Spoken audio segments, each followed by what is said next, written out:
93.5 red FM पे New York radio festival 2015 का best innovation and best narration category में awarded show एक कहानी ऐसी भी सीजन 3 प्रवीण के साथ।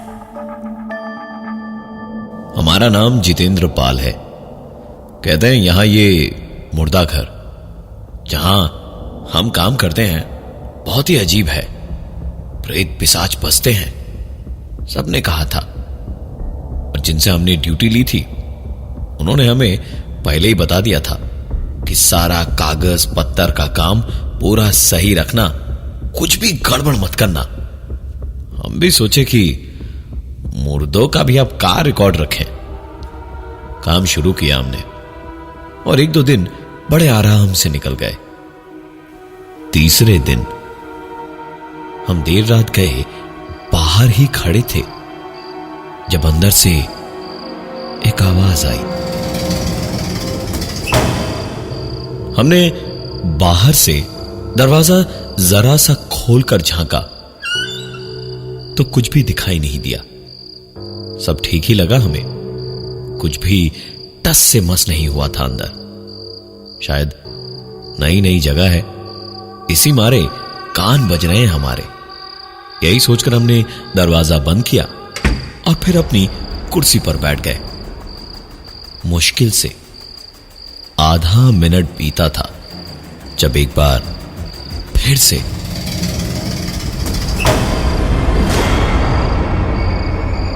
इस बार हम समझे कि कान तो नहीं बज रहे हैं, कुछ और बात है।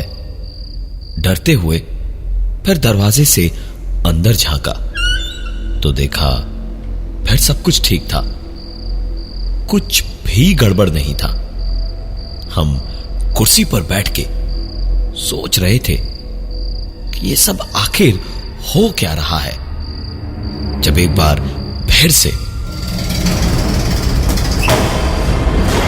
अब तो माथा ही घूम गया हमारा। दरवाजा पूरा खोल के झांका। इस बार कुछ तो अलग लगा हमें, कहीं तो लगा कुछ गड़बड़ जरूर है। बगल में स्विच लगा था जिसको ऑन किए, लेकिन बत्ती जली ही नहीं। लाइट कटी हुई थी शायद। हमने दरवाजे को खोला ही रखा। बाहर से आती रोशनी में ही हमने देखा कि एक ड्रॉर खुला हुआ था। जरूर खुला रह गया था हमसे और सरक के खुल गया था, जिसकी आवाज हमें सुनाई दे रही थी। जिंदगी में बहुत कम ही कफन देखे थे हमने, लेकिन यहां पूरे मुर्दा घर के रखवाले हम ही थे। बहुत डरते हुए हम गए और ड्रॉर को बंद कर दिया। लग रहा था कहीं मुर्दा हाथ बढ़ा के हाथ ना पकड़ ले। ड्रॉर बंद करके हम बाहर को आए और जैसे ही दरवाजा बंद करने गए तो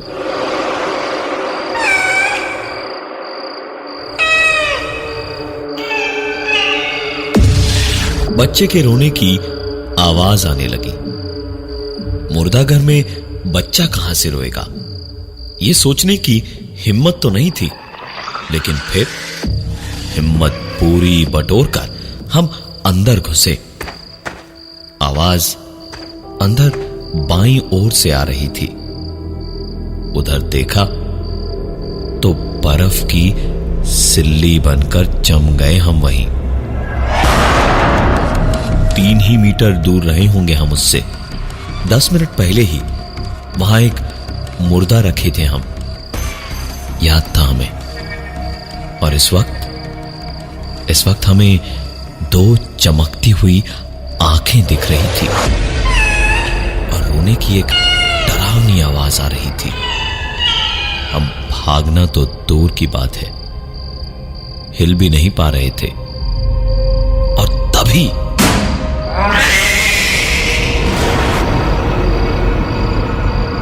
बत्ती आई तो देखा कि एक बिल्ली का बच्चा बैठा आवाज कर रहा था, जो बत्ती आते ही उछलकर भाग गया बाहर। भैया हमारी जान में जान आई। समझ गए कि थोड़ी और जिंदगी लिखी है अभी हमारी। रात भर इसी की याद में हम मुर्दा घर के बाहर सोते सोते करवट बदलते रहे। उस रात नींद ठीक से नहीं हुई। अगले दिन ड्यूटी पर जब दोबारा पहुंचे तो बाहर बैठे बैठे अखबार पढ़ रहे थे हम, जब ऊपर छत से एक आवाज ने हमको परेशान कर दिया।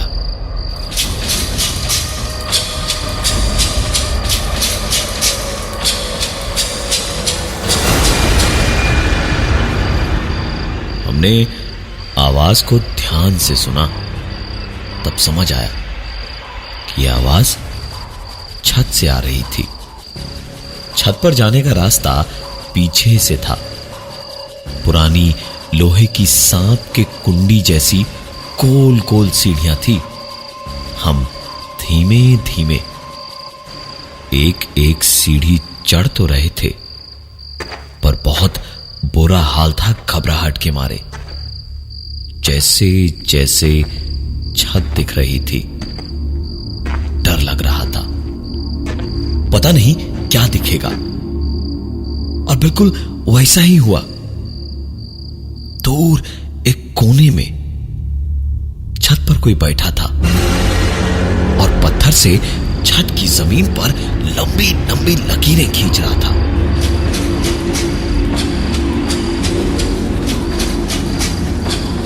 अजीब बात यह थी कि वो लकीरें थोड़ी थोड़ी दूरी पर थी। लेकिन कोई शर्म नहीं है हमें बताने में कि हम डर के मारे गए ही नहीं देखने की कौन था वहां। चुपचाप उसी सांप वाली सीढ़ी से हम नीचे आए तो फिर से हमें एक जानी पहचानी पुरानी आवाज सुनाई दी।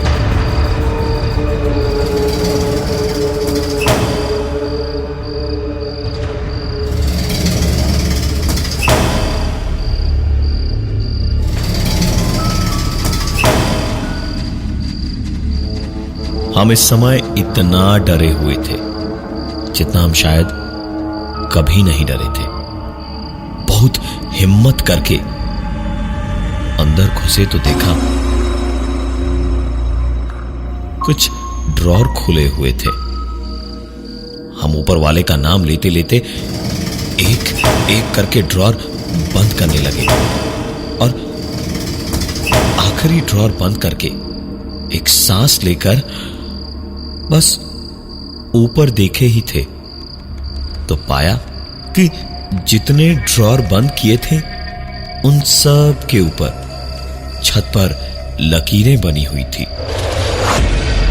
हमने भी कोई ध्यान नहीं दिया इन सब पे और चुपचाप बाहर आकर अपनी कुर्सी पर बैठ गए। रात हुई, हमने खाना खा के एक बीड़ी जलाई। 2 ही कश मारे थे हमने कि बस फिर से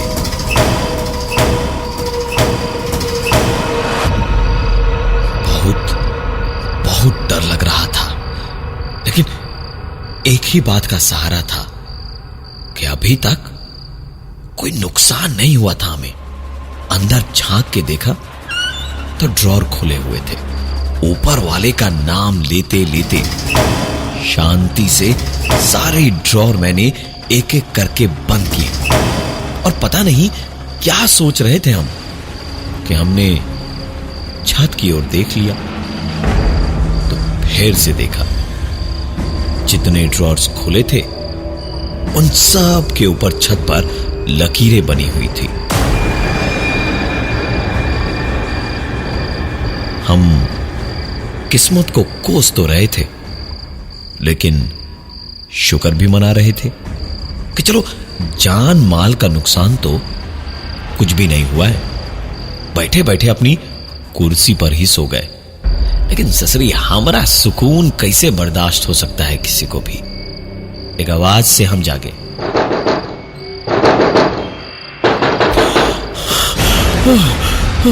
अरे हड़बड़ाते हुए हम जागे तो एक बार फिर से दिल की धड़कन बहुत तेज थी पसीना माथे से अब पानी की तरह चू रहा था। हम दरवाजा खोल के अंदर घुसे तो देखा सब कुछ ठीक ही था। हम धीमे धीमे अंदर गए तो जाके ऐसा लग रहा था जैसे हम वहां अकेले नहीं थे। भीड़ भरी थी जैसे अंदर। हम अंदर चुपचाप खड़े ही थे जब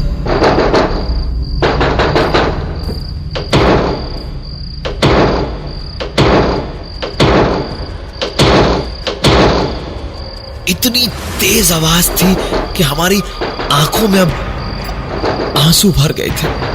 हमसे रहा नहीं गया और फिर हम कान पे हाथ रख के चिल्ला पड़े, अरे कौन है?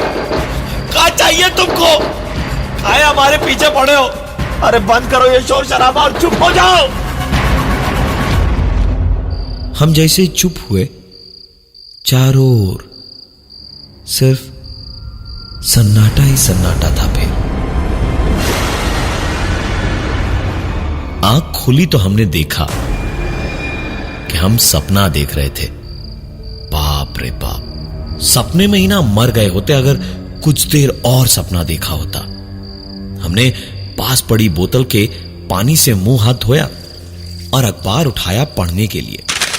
इस पूरे समय में हमारे अकेलेपन का एक ही साथी था, हमारा छोटा सा पॉकेट रेडियो। उसे ऑन करके समाचार चला दिया हमने। अगले मुख्य समाचारों में किसानों की जमीनों को जबरदस्ती हड़पने के सिलसिले में अखबार पढ़ते हुए और रेडियो पर समाचार सुनते हुए हमारे जैसा गरीब भी खुद को अमीर समझता है। खुशी खुशी हम समाचार सुन ही रहे थे जब 2 बार गलती पे चेतावनी दी है, तीसरी बार सीधे सजा मिलेगी। हम कसम खा के कह रहे हैं कि रेडियो पर ऐसा सुन के हमें जितनी घबराहट हुई किसी चीज से कभी नहीं हुई थी। हम उछल के कुर्सी पर बैठे और अखबार छूट के गिर गया हाथ से। और फिर हमने सुना, समाचार समाप्त हुए, नमस्कार। हम तो सोच में ही पड़ गए। हमने रेडियो बंद कर दिया और सोचा कि सामने चाचा की दुकान से एक चाय पी ले कि तभी हमारे सीनियर आ गए। लाश आई थी एक नई, उसे ड्रॉर में लगाने का कह के साहिब तो चले गए। हमने भी सोचा मुर्दे ही तो हैं, कुछ देर और ऐसे ही रह लेगा, हम तब तक चाय पी लेते हैं। हम गए चाचा की दुकान पे चाय पीने लगे तो गप्पों में कब 1 घंटा बीत गया पता ही नहीं चला। अचानक हमें याद आया तो हम दौड़े कि कहीं साहिब आ गए और उनके सामने लाश वहीं की वहीं रही तो हमारी अच्छी खासी सरकारी नौकरी चली जाएगी। तुरंत भागकर कुर्सी तक पहुंचे। हमारी हालत और खराब हो गई। लाश बाहर थी ही नहीं। हमने रजिस्टर देखा तो उसमें लाश की एंट्री थी ही नहीं। जरूर साहब ने आकर लाश रखवा दी होगी और हम वहां नहीं थे तो गुस्से में रजिस्टर में भी एंट्री नहीं की होगी। हमने तुरंत दरवाजा खोला और हम अंदर भागे। दिमाग पूरी तरह बना रहा था हमारा। एक चाय पीने का चले गए, इतने में नौकरी पे बनाई हमारी। हमने एक एक करके सारे ड्रॉर दनादन खोल कर देखे।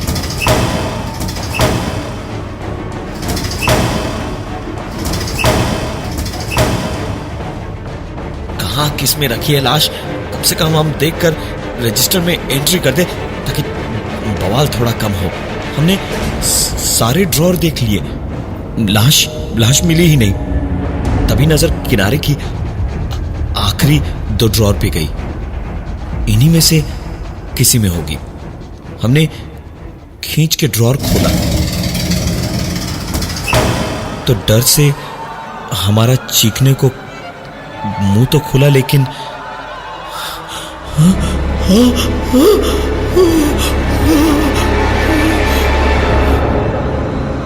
खाली कोशिश ही कर पाए थे चीखने की, और मुंह से सिर्फ हवा ही निकल रही थी।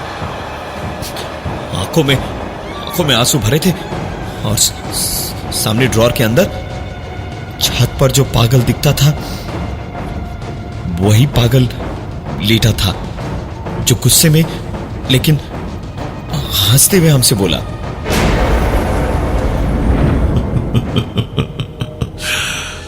अपना काम ढंग से करो।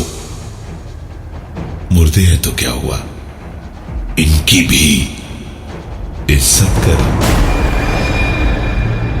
हमारी जगह कोई वीर प्रतापी भी होता तो वैसे ही भागता वहां से जैसे हम भागे उस पगले की बात सुन के, और उसे वहां देखकर ऐसा लग रहा था जैसे हमारे पूरे शरीर पर किसी ने कपूर घुला पानी डाल दिया था।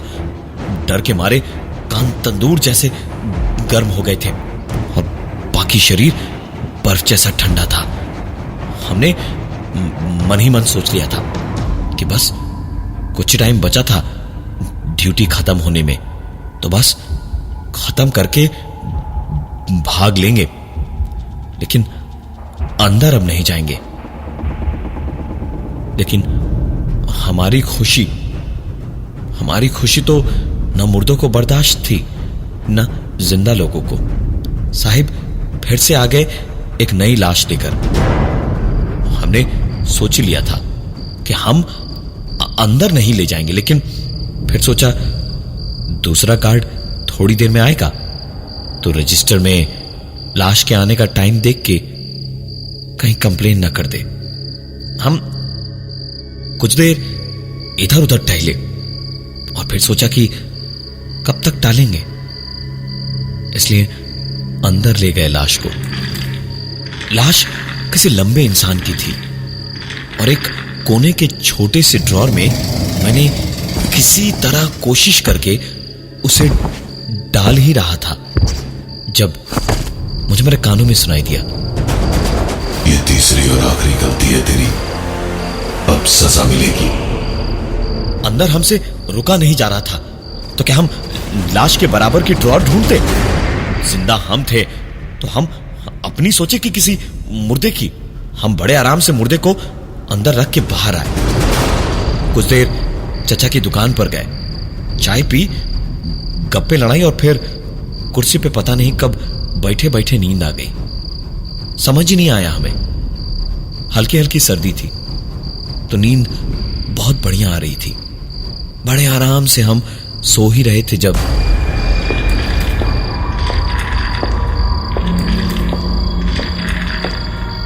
लो भाई नई बॉडी आई है। नींद में गरीब आदमी हमेशा ड्यूटी पे ही रहता है। हाँ सर, अभी आए सर। इतना बोल के हम उठने को गए तो हमारा सर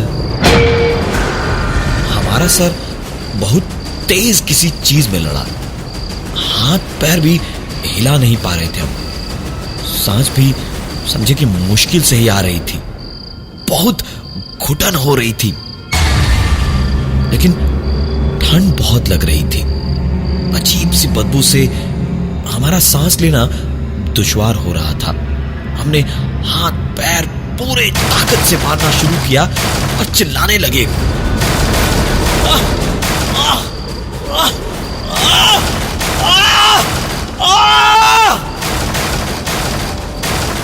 अरे हम कहाँ हैं?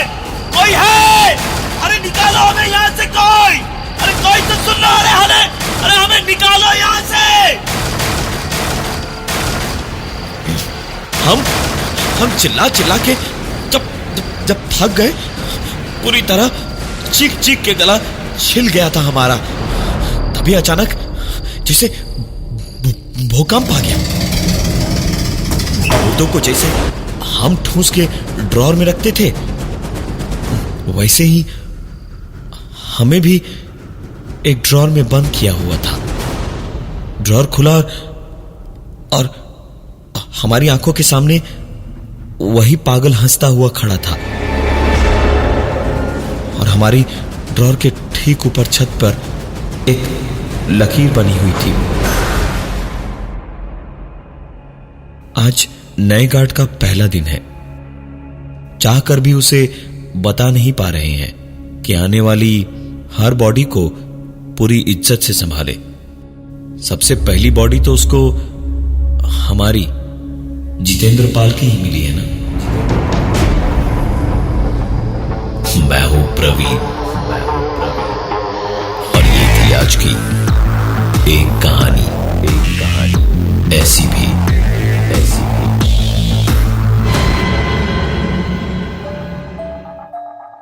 93.5 रेड एफएम पे न्यूयॉर्क रेडियो फेस्टिवल 2015 का best innovation and best narration category में अवॉर्डेड शो एक कहानी ऐसी भी सीजन 3 प्रवीण के साथ।